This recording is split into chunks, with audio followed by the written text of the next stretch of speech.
সাধু স্টিফানও তিনিও একই কথা বলেছিলেন, এই ভাইয়েরা মায়েরা বোনেরা কি করছে এরা তা জানে না, তুমি এদেরকে ক্ষমা করে দিও। কিন্তু আজকের দিনে যদি যিশু ক্রুশে থাকতেন, সাধু স্টিফান ওইভাবে উল্টো ক্রুশে থাকতেন, কি বলতেন? আপনাদের কি মনে হয়? কি মনে হয় আপনাদের? কেউ বলে না। যিশু বলতেন, সাধু স্টিফান বলতেন, ওরা জানে ওরা সবাই এসছে, কিন্তু সবাই এসে সভাতলায় বসতে হবে, জাগতিক খাবারের মতো আধ্যাত্মিক খাবারও খেতে হবে, এটা ওরা ভুলে গেছে।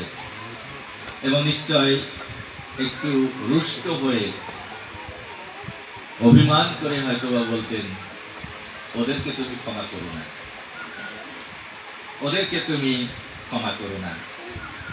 এইভাবে আমরা যেন গর্ববোধ না করি যে আমরা তো ভিতরে আছি, যিশু নিশ্চয় আমাদের বলছেন না।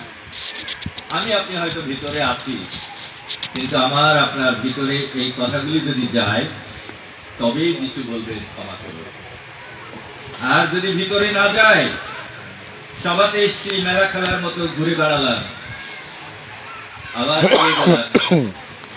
সব ভুলে গেলাম, ঈশ্বরের সন্তান হবার জন্য একটু চেষ্টা করলাম না।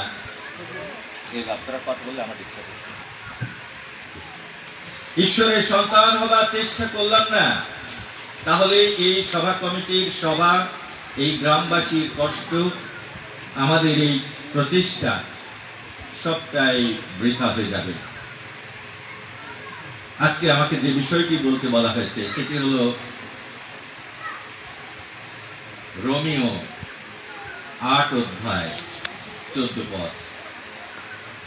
কেননা যত লোক ঈশ্বরের আত্মা দ্বারা চালিত হয়, তাহারাই ঈশ্বরের পুত্র কন্যা।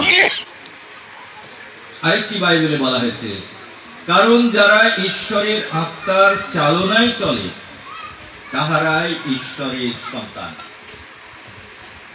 এবং ইংরেজি বাইবেলে এই কথা বলছে, those who are led by God's Spirit are God's children.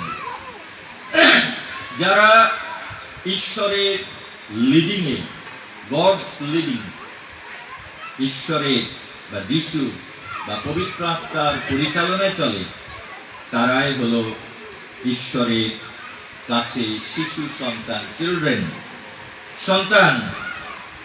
আমরাও ঈশ্বরের সন্তান হবার জন্য প্রভুর এই বাণীর আলোকে আমাদের জীবনকে আলোকিত করবার জন্য নিশ্চয় এই সভাতে বসে আছি। একটু হাত জাগিয়ে বলবেন কি, আপনি কি ঈশ্বরের সন্তান হতে চান? কারা কারা আমরা ঈশ্বরের সন্তান হতে চাই? I want to become. কে কে চাই? আমরা সবাই চাই।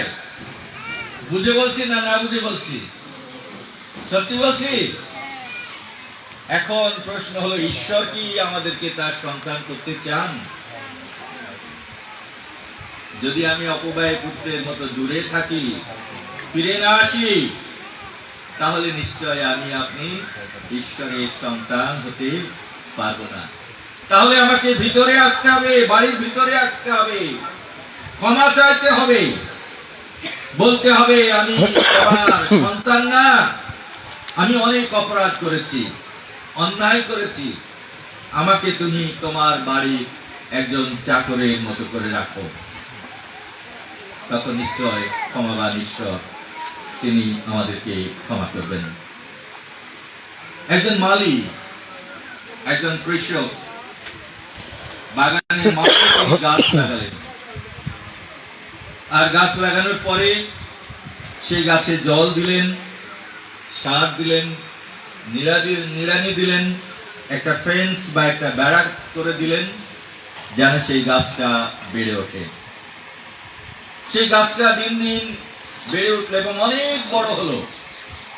আর গাছটা যখন অনেক বড় হলো, তখন গাছ তার মালিককে বলছে, দেখো মালিক, আমি কত বড় হয়েছি, আমার 80 বছর, 90 বছর, 70 বছর, 60 বছর, 50 বছর, 40 বছর, আমি অনেক বড় হয়েছি। মালিক বললেন, এই তোকে তো আমি শুধু বড় হবার জন্য লাগাইনি, সার দেইনি, জল দেইনি, নিড়াই নাই, বেড়া দেই নাই, ছাগল গরুতে যাতে না খেয়ে ফেলে সেই জন্য পাহাড়ে দেই নাই।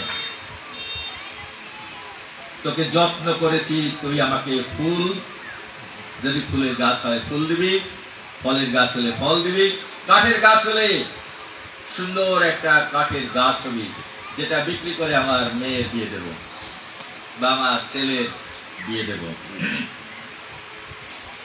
খ্রিস্টের পিতা মাতা ভ্রাতা ভগ্নীগণ, আমরা অনেক বড় হয়েছি, একেবারে দুগ্ধপোষ্য শিশু আমরা এখানে কেউ নই।